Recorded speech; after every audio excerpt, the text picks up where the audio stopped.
Good evening, everybody.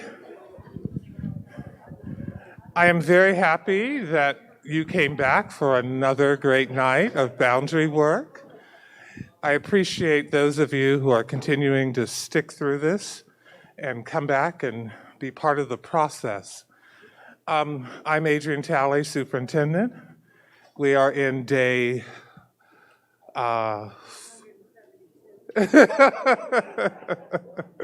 No, I just wanted to say we've had 5 great days of school, and so I'm very happy about that. I just want to talk just a little bit about this process. We have shared this from the beginning, but I just want to reiterate it. It is a process where no decisions, no proposals have been made yet. And I think that's important. I think we talk about them as options, is the concepts, is the terminology used, but there have been no proposals presented or made. And those of you who are on this committee, I think it's important as representatives, when you talk to people, it's important that you are saying that these are just concepts. We have to look at everything. If we don't, we are not doing our due diligence regarding boundaries. We have to examine every possibility just to make sure, will it work or not work? We also know that later on in the process, with these meetings that are happening every other week, later on in November, we will involve the community to look at the concepts and provide feedback. Eventually, proposals are given to the board. Underline the word eventually, not now. We don't want to shortchange the process by curtailing the conversation, by curtailing the brainstorming. This is an important part of doing boundaries and understanding that. Eventually, as I said, the board will have some proposals, and then the board will make a decision. The boards tend to also decide how the implementation will be done, whether students will be grandfathered in, phased in, and everything of that nature. So again, I appreciate your brainstorming. I appreciate you thinking about possibilities, but no proposals have been made. I have said that, I know, multiple times. But what is it? You have to say things so many times and then everyone understands it.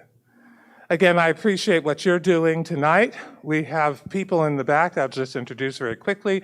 Board members, Mark Rising, Susan Deming, Lori Donahue, Justin Carabas, and Sapna Jain. All of our board members are here right now. Those are some who are here. And I'm going to now turn it over to Rob, who will lead us through our tonight's work. Rob? Thank you, Dr. Talley. So when I'm up here, I'm just going to speak so I'm very eloquent to you all. To my right with me is Dr. Wilkerson, a retired superintendent out of Iowa. He will be working through the tables with you to help facilitate the conversations. Like last meeting, really the bulk of it's going to come at your tables, and you are going to see that we've adapted things as we move through this journey, and it is a journey, to the things that you're asking for. So we've heard things like, hey, can we have this as a percentage, because that way it'll be more clear in seeing some of the differences. So you'll see that.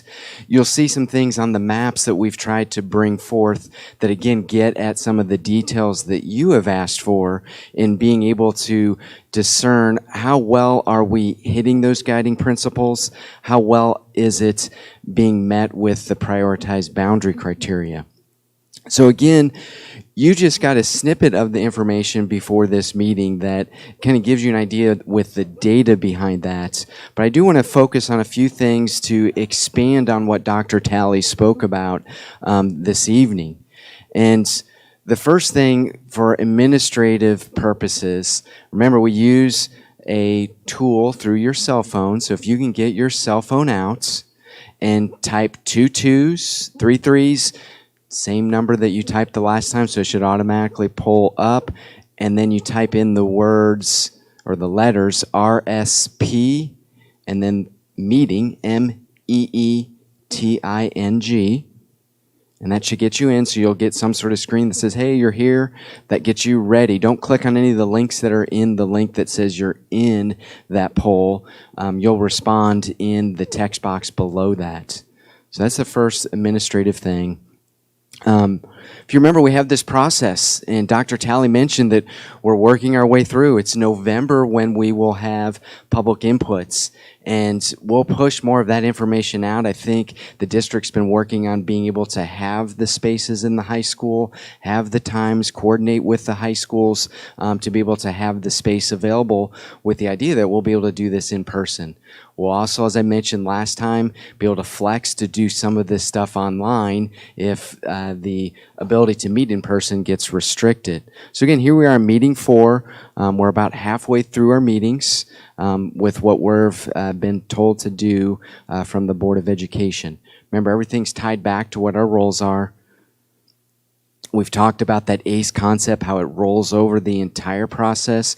We have to be mindful of the academics, the culture, the economics. We're going to have a little bit of a change tonight for our last activity, where we're going to dream about some of the spaces that may send this group in a different direction. Instead of, hey, the available capacity that we have on the south side, repurposing space, maybe we can do something different with the available spaces that provide another meaningful ability for teaching and for student experience. And so that'll be exciting. That'll be the last 15, 20 minutes of our night this evening. So I think you'll like that.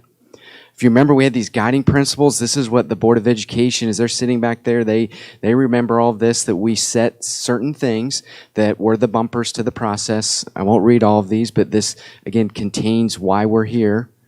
We had boundary criteria that we worked through the Board of Education for them to prioritize. So we had demographic considerations, which is why we have all these different tables to help you look at it from a different lens, whether it's single family, attached versus apartments. Is it something with English language learners, free and reduced lunch? Whatever the lens is, you can see how these changes are being impacted with the concepts that we talk about.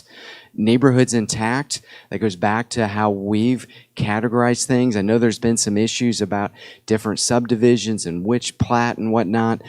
I'll talk probably more individual on some of the tables with some of those as those questions arise, but we're trying to keep the neighborhoods intact as they move to an elementary building, a middle school building, and then a high school building. And then the last component that was tied for third was the physical consideration capital. We ideally didn't want to spend any money, but you'll hear a different twist, like I told you, the last 15, 20 minutes, that maybe there's a way that we can look at things that might relate to savings with, let's say, transportation routes that maybe can be applied more towards some of the way in which we use some of our buildings. So we'll hear more about that at the last 15, 20 minutes. And of course, we want to balance our enrollments with the capacity or the building utilization that's been assigned for each of those buildings. So again, this is all the information. You guys have seen this. You guys have been really good. The next meeting, we're really going to start hitting consensus, because I have to start understanding where are we going. Tonight, we're going to figure out where you are at with the changes we made in concept 1 and 2 and how well that's moving along. Again, in the baseline of all of this information that's in the Board of Education portion of what this process is, you'll see this for each of the meetings. This is all the back end stuff to help us understand what was happening. So I always go over these things. It's not that it's not important, but you guys have already heard this stuff. We always recap the meetings of what you all were thinking or questions that came up in some of the parking lots that's not explained in the presentation. That gets me to part 3. Because again, my goal is in the next 6 minutes that I have you guys in groups. So we give you the existing projections, what it meant with each of these tables, like with the housing type, if it's single family attached, detached, apartments, the ethnicity, again, all of this broken down by each of the grade configurations of elementary and high school. We have boundary concepts. So here's where I'm going to step into some of the things that we had. So back in August 11th, here were some of the things that we talked about after meeting 3. Specifically, some of the things that you mentioned that you didn't want to see that we had, some of it by design because it was already that way, but we wanted to keep an entire subdivision going completely to an elementary, a middle school, and a high school. And I won't bring out specific names of subdivisions. It'll be very apparent on this map for those of you that are familiar with where these subdivisions are, that we are really trying to keep them completely together. We had a conversation about, in the concepts around May Watts, we didn't have that area surrounding it going to May Watts. We were taking a bigger chunk up to the north. And so you were like, it makes sense. If you're within a certain distance of a building, you should go to that building. So you're going to see that change iterated in both of the concepts tonight. We also had some conversation about the Brookdale Elementary area, about how some of those islands should be there and should we decrease them. And we ultimately have tried to decrease them. And so you can read through each of these options, each of these points to what we try to put into these concepts.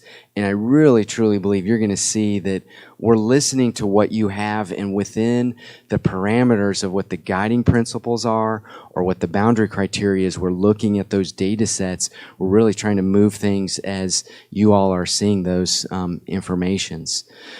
The other thing that I want to state, if you've noticed on all the maps, we put working draft. It's, again, a working draft. You guys don't necessarily say this is the best thing. I'm pretty sure all of us here, we don't enjoy the examination of reducing or repurposing our inventory in such a way that it's looking like we're reducing the number of elementaries that are online. But we're doing that because we have so much capacity in some of those buildings where currently they're at like 35, 40% utilization. And that's just not a good thing for the students in that building, nor is it for how we staff those buildings or the dollars that you guys pay for each of these facilities.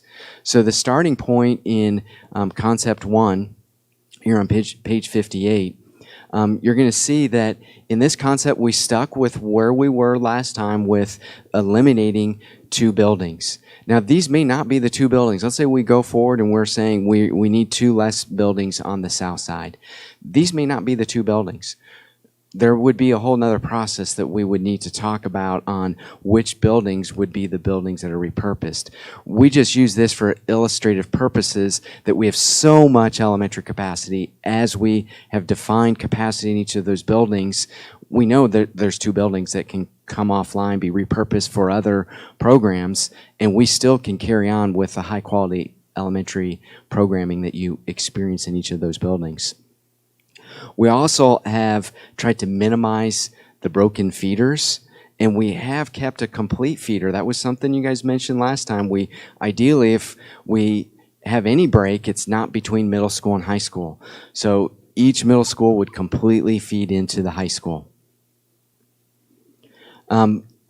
This page here, you'll want to refer back to, again, some of our enhancements and reasoning to what you're going to see on the maps. And I know when I pass the maps out, it just becomes so much more crystal clear on what all of this means here on page 59. I am going to take a moment and just open up a map and take you through what is on these maps.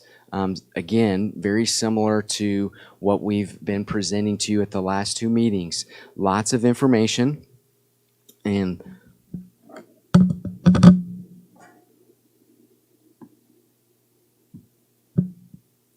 I don't quite have Adobe where I can just think about things and it does it. But on each of the maps, we're going to put the bulk of the information that is also in the packet that you have. So it's going to be the projections where it currently is, and then where it evolves to when we get to these columns over here, and then what that capacity means each of those years, again, tying back to this current capacity of that building. You then will see things on here with ethnicity, and what Brandon pulled out here to again alert you to some things that are changing, and changing maybe more than 10%, either an increase or a decrease from the current plan. You're going to see those right-hand columns where if it's red or green, it's either 10% above what it currently is or 10% below. So something, again, just draw your eye to here's something that's changed from the way it currently is, and do we feel good about what that change is? In some cases, it's going to be more in line with what we see with some of the other buildings. So again, just trying to give you some other visuals to more easily look through this data and understand, did this make it better or did this make it a little more challenging? We then also have the units as it currently is, and then where it is proposed in the concept, and then the areas of change based on the letter configuration in the map are showing over in these tables where you can see the current feeder, and if it's what elementary, and then what elementary it would change to. You're going to see in the map, the solid colors is representing where that proposed boundary should be.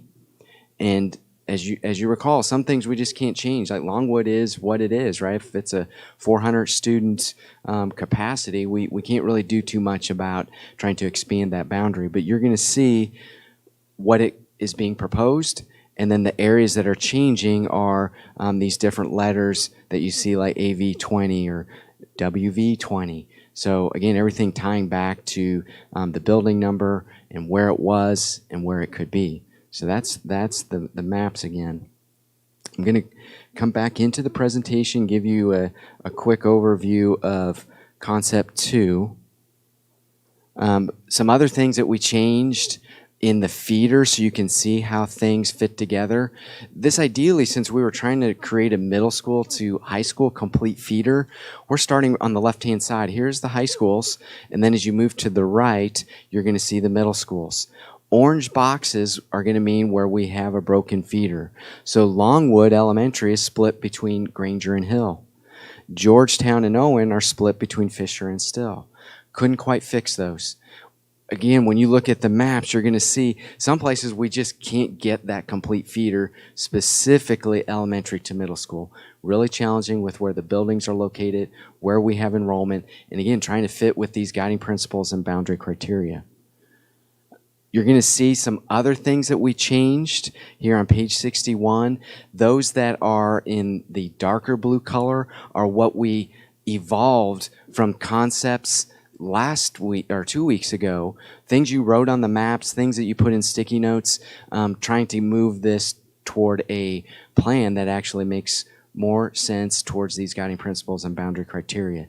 You may say things on these maps that were not what you wrote down, and it's probably because we just couldn't get all of those ideas into the plan and still have the right number of kids in those buildings with the capacity, or be within certain parameters of the benchmarks that we're looking at with those prioritized criteria. Again, you'll see all of these tables. Those are the same things if you aren't on the map. You'll see the same things that we tried to do with the middle school and the high school. But I want to get to Concept 2 because I'm going to go back here.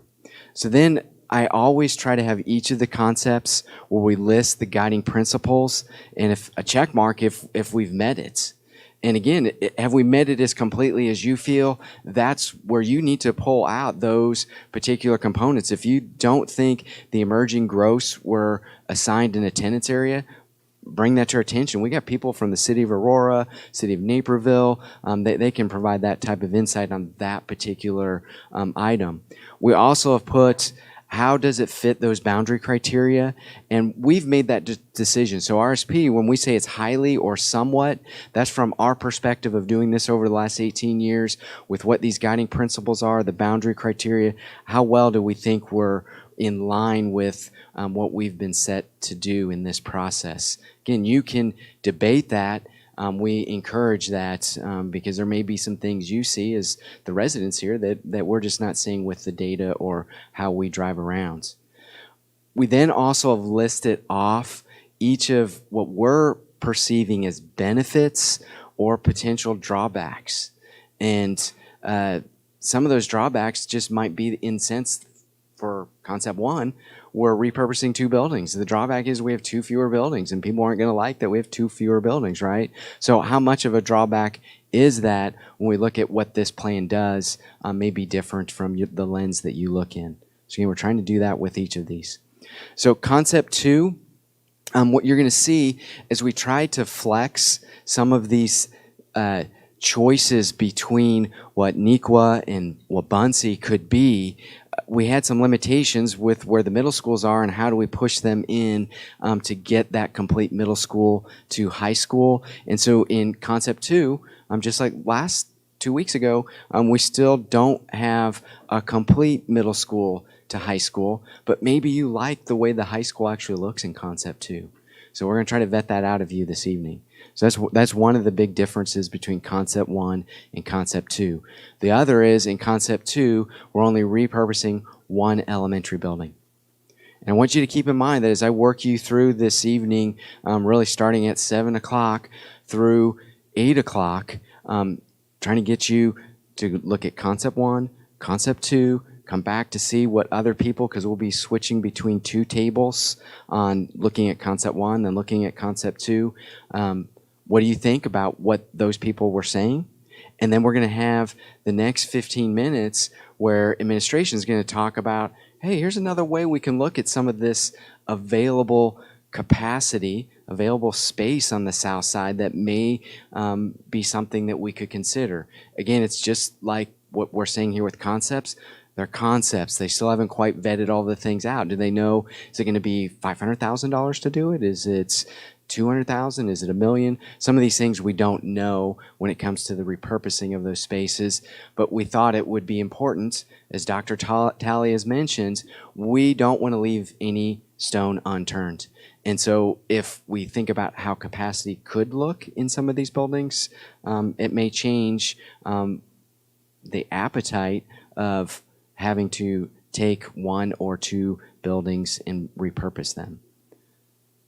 Okay, again, you'll see the same thing here with the feeder diagram if you're visual.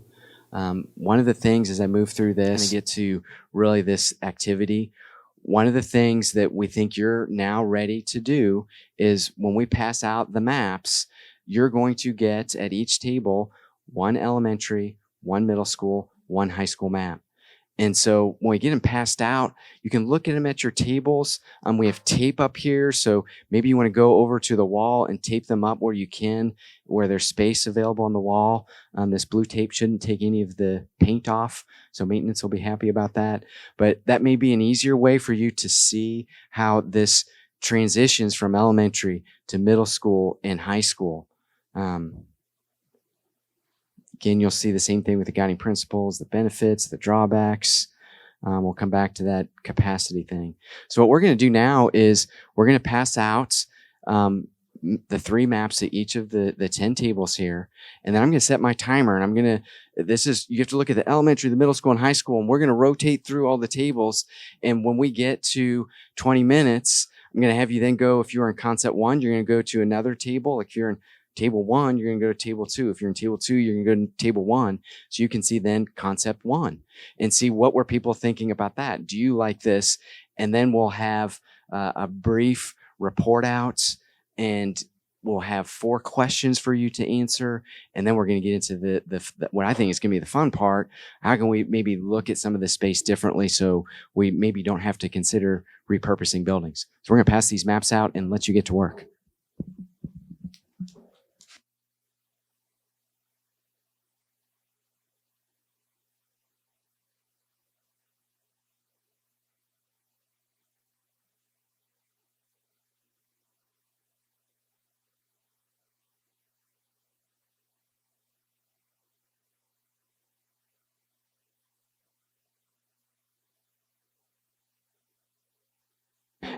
And only the people on the committee are going to be reviewing the maps that we pass out to the tables.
All right, it's time for you to swap tables. So if you are at table 1, go to table 2. If you're at table 2, go to table 1. So 1 and 2 are a match, 3 and 4 are a match, 5 and 6 are a match, 7 and 8, and 9 and 10. And you'll still have time when we're done after 20 minutes to see what was done and do more work.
All right, I'm going to repeat the rotation. So table 1 and 2 are a match, 3 and 4 are a match, 5 and 6, 7 and 8, and 9 and 10. So if you are at 10, go to 9. If you are at 9, go to 10.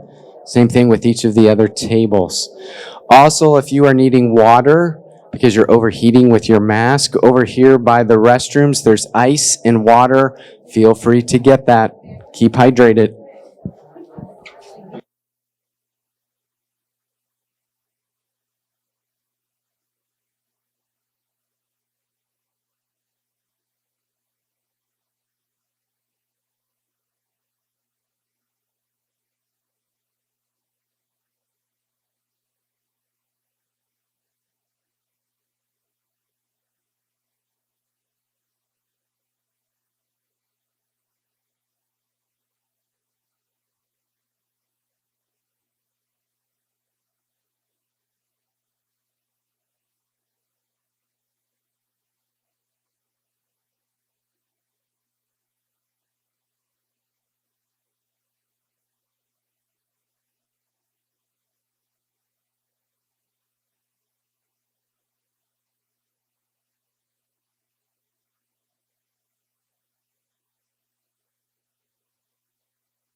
All right, if you go back to your tables or go back to the map you started from and look to see what the group that looked at what you wrote, maybe you didn't write anything, and then they maybe wrote something on your map. See what that is.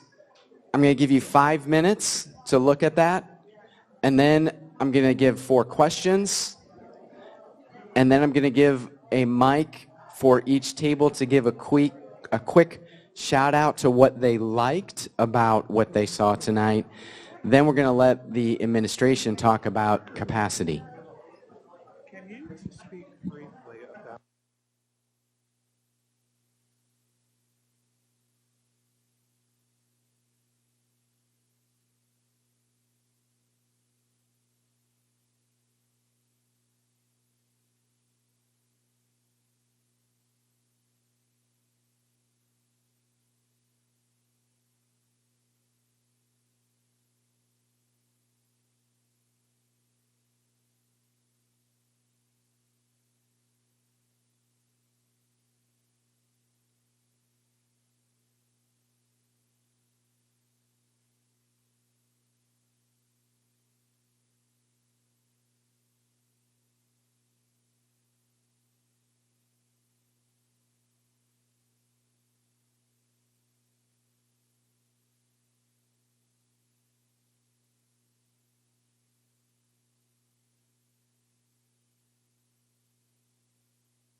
Okay, about 3 more minutes to look at what anyone wrote on the maps you started from.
Two minutes and then come back to your table.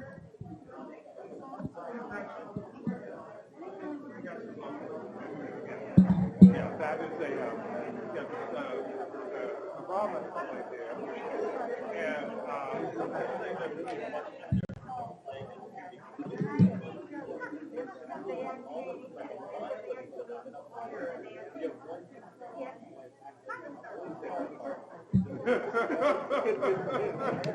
And yeah, no, that is, yeah, we, one time,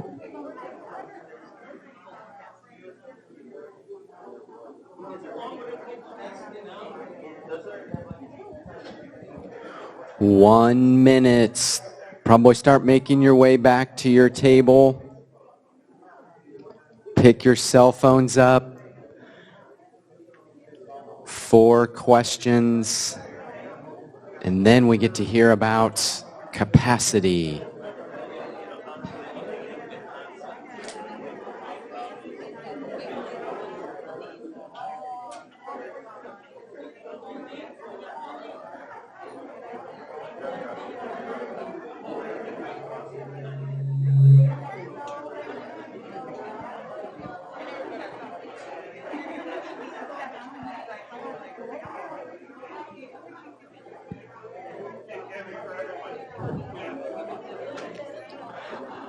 All right, I'm going to bring us back in here. I want a show of hands.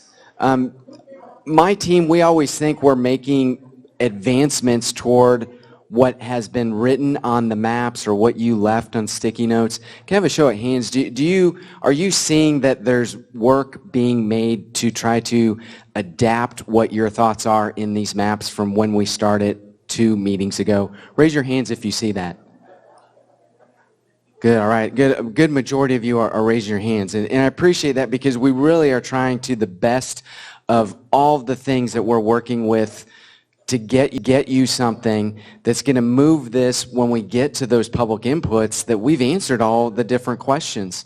Like transportation, are we really making it better? I mean, we already know from our conversation with administration, we have transportation issues. This isn't a new COVID thing. This has been going on for years, but it's been exacerbated probably more with COVID.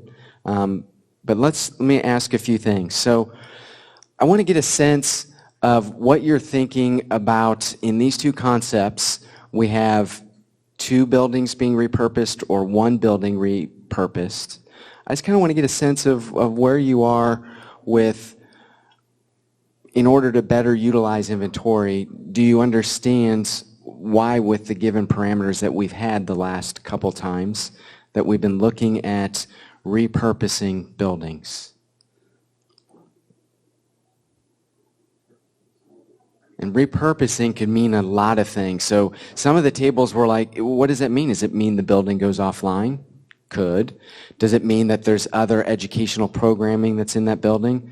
Yes. We already have like Wheatland where we have special programming there, right? So how does that look? It could be something different. When we say repurposing, we're saying in the context of what we've been talking about the last 2 meetings, that those buildings would not be used for core elementary programming. All right. Next question. So students from the growth areas, and in this question I put Fox Valley Mall and Pacifica Square. I think Pacifica Square is evolving where we may not have residential component in it. So this is kind of a layover to new information that we have.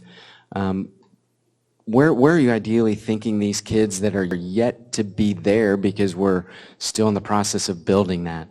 Where do you think that new growth area should go? We've had it in, I think, 2 different places between Concept 1 and Concept 2. Where does it feel like it should go?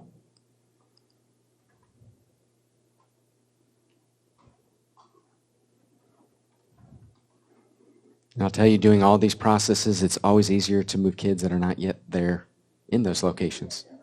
They're not going to complain, right? They don't know. Much easier when it's the neighborhoods you live in, right? All right, I'll do a countdown of 5, 4, 3, 2, and 1. All right, so I agree the revised concepts are a step in the right direction and utilize the feedback from the last meeting accurately. And I say that in the way like, it may not be what you put on there, right? You may put something totally different and I didn't do it. There's probably some reasons to it that get into number of kids, location to buildings, trying to have the complete feeders, all of those different things. So I'll do a countdown of 5, 4, 3, 2, and 1.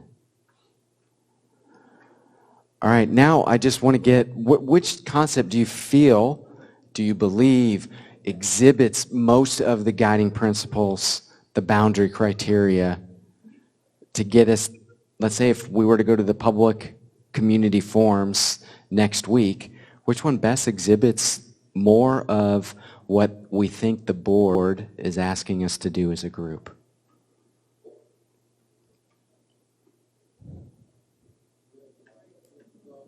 Doesn't mean that's what's going to go to them, just where we are right now.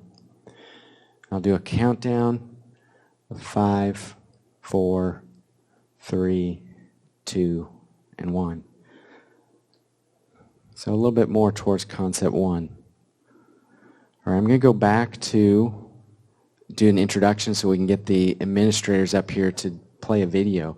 So one of the things that specifically Matt and I we've been talking about is there some possibilities with looking at how space is being used in these underutilized buildings.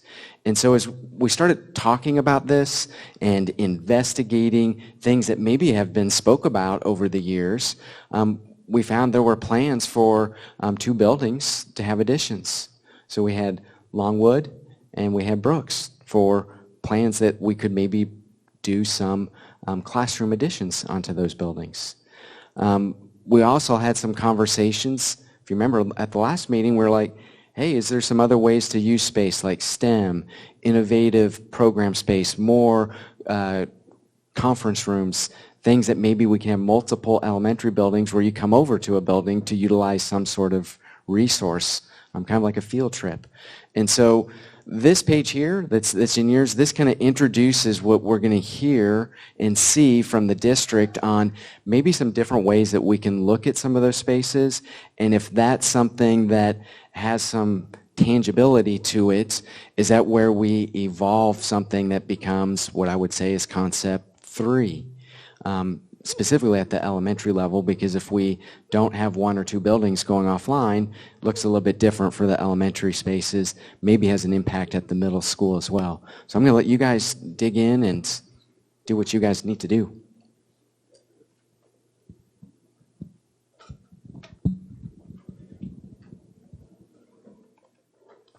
All right, thank you for your time this evening. We know we're the last go on this, so we're going to try to be brief. But we were excited when asked to talk about maybe some different ways that we can use some spaces in our building. We haven't had a lot of opportunities to think about that, but we're excited about this. My name is Doug Icarius. I'm currently the Deputy Superintendent. Been in education for 25 years. Started my teaching career at Gregory Middle School as a 7th grade math teacher. Then moved on to be an assistant principal, assistant superintendent for HR, and then, as I said, most recently, deputy superintendent. I'm joined here by Rod Mack. He is our chief technology officer, and I'll let him briefly introduce himself. Thank you. I've also been in education for 25 years. This is my first year back to the district. I'm a graduate of the district and taught here and was a librarian for 10 years. I guess I started in the 90s, but glad to be back, so thank you. All right, so why are we here? We've been having a lot of conversations about what we can do to continue encouraging our students and looking at our mission of inspiring all students to achieve their greatest potential, looking at our portrait of a graduate competencies, looking at equity and opportunity and what students have access to, as well as what staff have access to. Looking at how we can support social emotional learning and then connections to the state learning standards. So a couple weeks ago we were asked what are some possibilities that we could do if there were spaces in the district, and we had just recently, we had a small team that went to the garage at Northwestern. You'll see a short video clip of the garage later, but it's really a space where students, college students, university students at Northwestern, not for credit, but just a place where they can think, brainstorm, put ideas out there, take concepts and try to go with those concepts and build, create ideas and, really have an open-ended exploration. And so it really got us thinking about what are opportunities we could do in our district. And then we were approached about what would we do if we had some additional spaces. So we're going to start with talking about innovation kind of spaces for students. Thank you. Yeah, as we started to look at what we would utilize for buildings, the one thing that you can't create is more space. And if it's full, that you don't have any, 4 walls to build anything new on. But one of the things that's hitting education all over the nation right now is reinventing spaces and using spaces differently. Student innovation spaces is definitely a big piece. I think for a long time education was very teacher organized and centered, and the past 10, 15 years there's been a very student-centered approach. One of those is places of innovation, using flexible spaces, places where they can talk, places where they can test out and fail things. Also have access to tools or technologies that are not always in everyday classroom. It's not pertinent to language arts or math or something like that, but something of more of exploratory. So we have the STEM school, being able to bring a piece of that into every building for those types of spaces for students to explore, elementary all the way up through high school. Our big what do we want to do with this? And again, I'm just going to read the bigger parts up there. Is one of these is it's for personalized learning. Again, as education has really kind of turned to student choice, I think we all know when a student or a child is interested in something, they're going to spend a lot more time doing it. So being able to have a little bit of that student choice, and I mean, being able to scaffold it all the way down at even the kindergarten level to where there is that exploratory piece, beyond just play, and being able to choose what they want to learn. Learning beyond the classroom. Again, I would hate to say this past year we've all learned how to learn beyond the classroom. It was no longer four walls that we would consider school, but being able to broaden that even further into specialties, bringing other people into the buildings in a cooperative area where students can explore and have the tools that they need to. Also looking at the changing, the pedagogy change, or what that does educationally. So in our planning, knowing that there are places that we can change what is being planned, what is being pushed out curricularly, knowing that those spaces in the buildings are there and available for teachers, they're able to better plan and not have to have that, the first obstacle. A lot of times we look at something and think this would be great, but we won't. Being able to have those things and saying, it removes that obstacle of not having those types of things. What we're going to do next is we just have some pictures. The next slide is a video. I'm going to check to make sure the sound here works, of a couple different schools and examples, as again, this is new to us to begin to look at, but just some examples of what's out there right now. This is Summit Sierra Public Schools in Washington.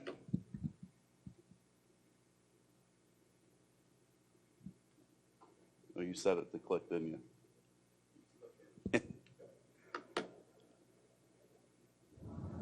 My name is Malia Burns, and I'm the Executive Director, functioning principal at Summit Sierra High School in Seattle, Washington. And the way that we think about technology here at Summit is actually not technology first. We initially think about what are the questions that we want students to be asking, what type of collaborating do we want them to be doing, what kind of thinking do we want them to be doing, what does the problem solving need to look like, and then we say what then do they need in order to do that. Maybe they need a piece of paper, maybe they need a whiteboard, maybe they need a whole wall, maybe they need a Google Doc.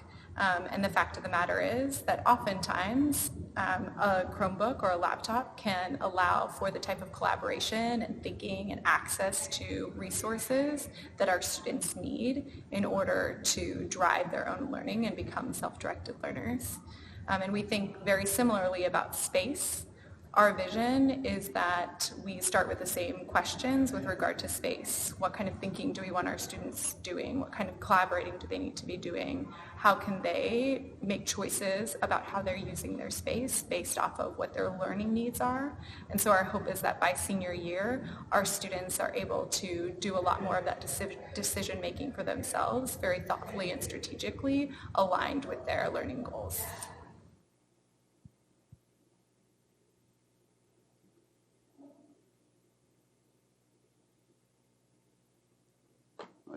Grabbed the wrong clicker. I was moving at this one. You can't see.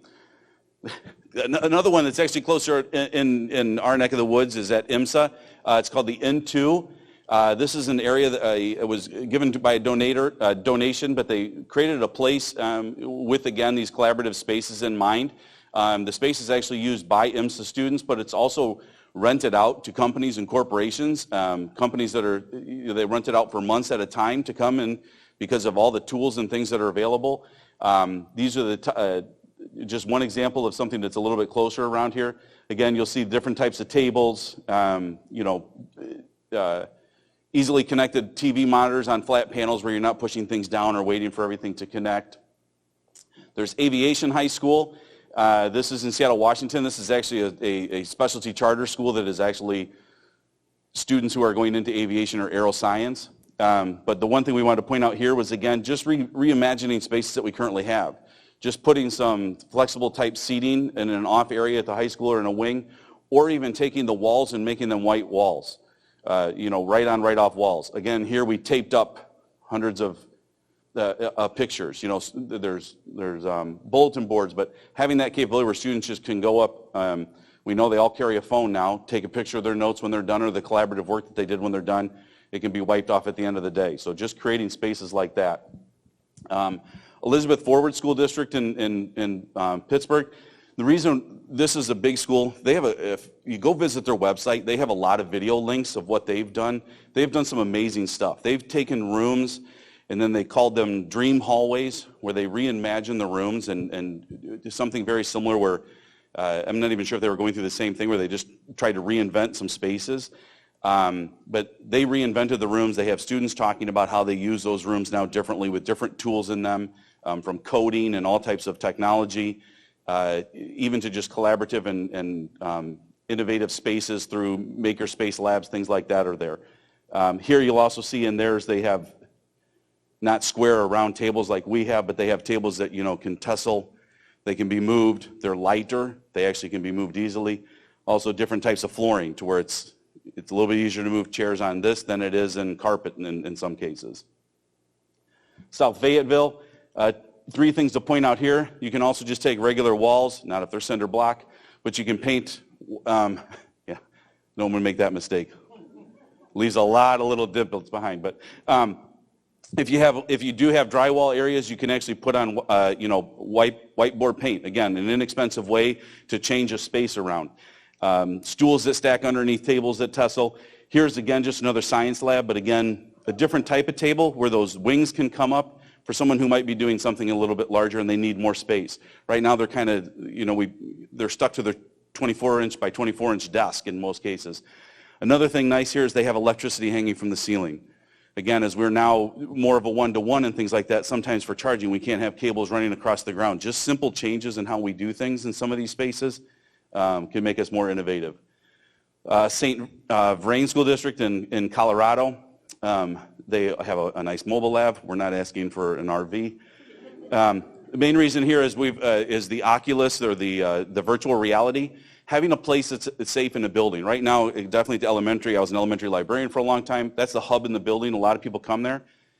You really can't do things like that in there. They can't do it in a classroom. There's too many kids. So how can we expand into some other spaces where we can give students that experience as well? And then Klein School District in Texas. This was the 2021 Innovative School District of the Year from FETC. They also have a lot of websites, videos, and links about the different things that they have done. So I encourage you, if you're looking for more ideas on this, to go and look. But again, it's just reimagining. I mean, these are just different spaces, but something that's very big you'll see in almost all the pictures is extra spaces where there's the windows so that you can see into them. Again, teachers right now, they can't put someone behind a wall where you can't see in. You'll see the garage doors that come up and go down. Again, you still need the original space to do that, but what opportunities would we have for building spaces that are a little bit more collaborative, a little bit more student-centered, that would benefit everybody K through 12?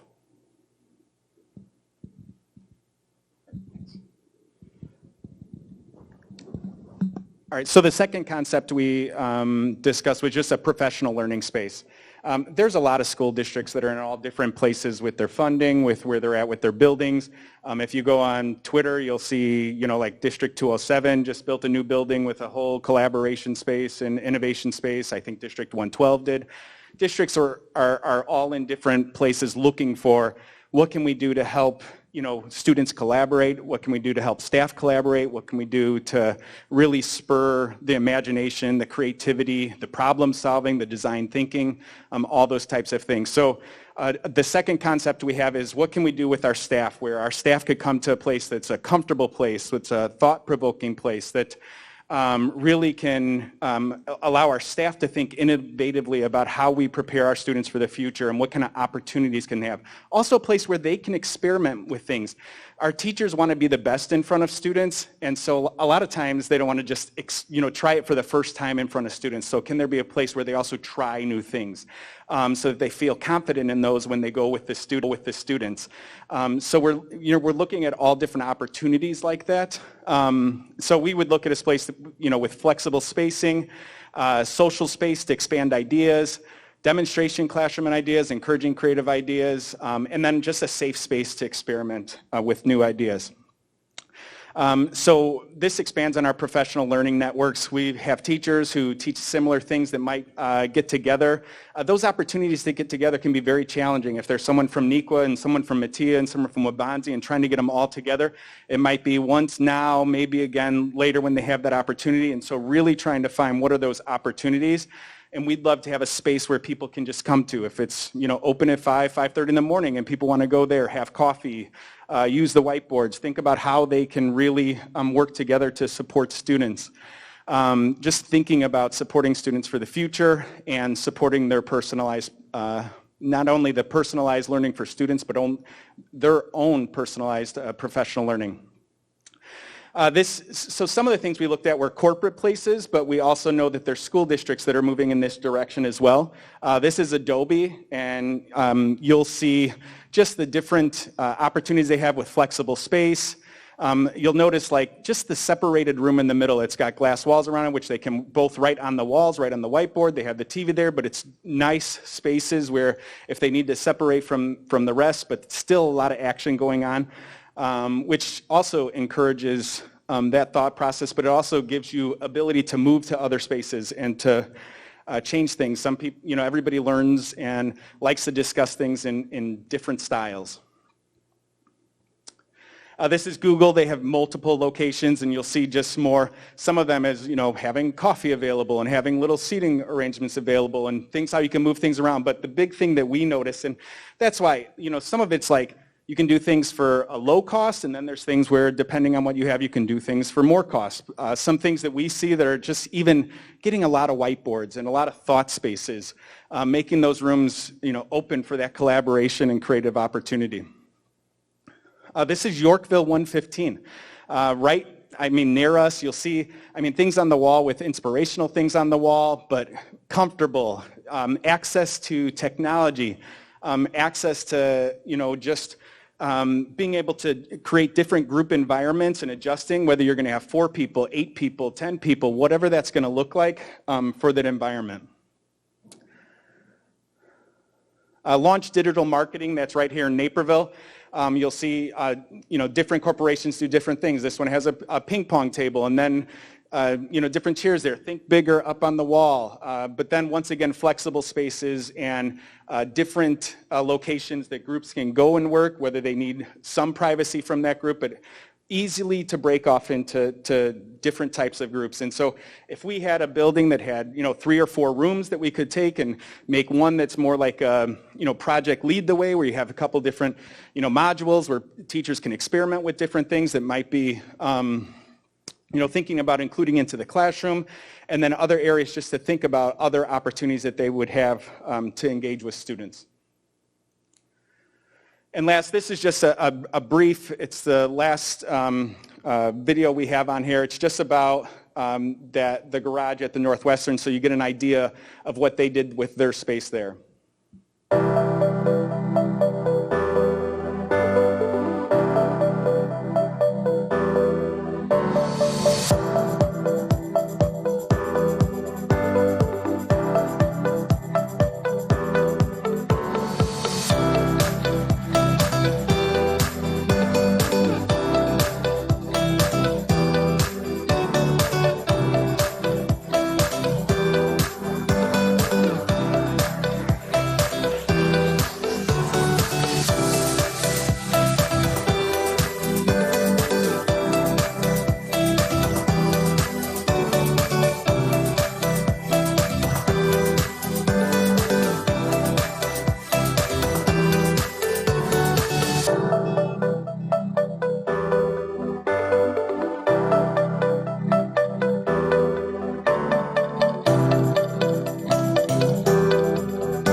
And that one, I mean, we thought, when we went to the garage, we just thought, I mean, what a great opportunities we can do for both student spaces as well as adult spaces.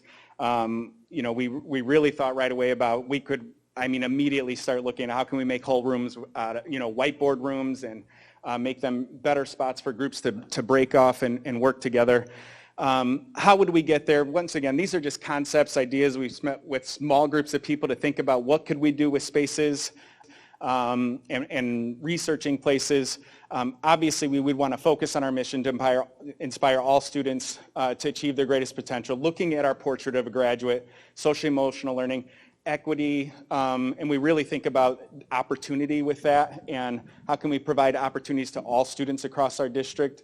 Learning sciences research to support design, including future-ready resources. Obviously, this is a concept we would want to work with teachers. We would want to work with students across the district, get their thoughts on what these spaces could look like. If this was a concept and we knew we'd have space to do this that we could go forward with. And then obviously, you want to continue to improve on those spaces and keep them, you know, thinking about the future. Thank you.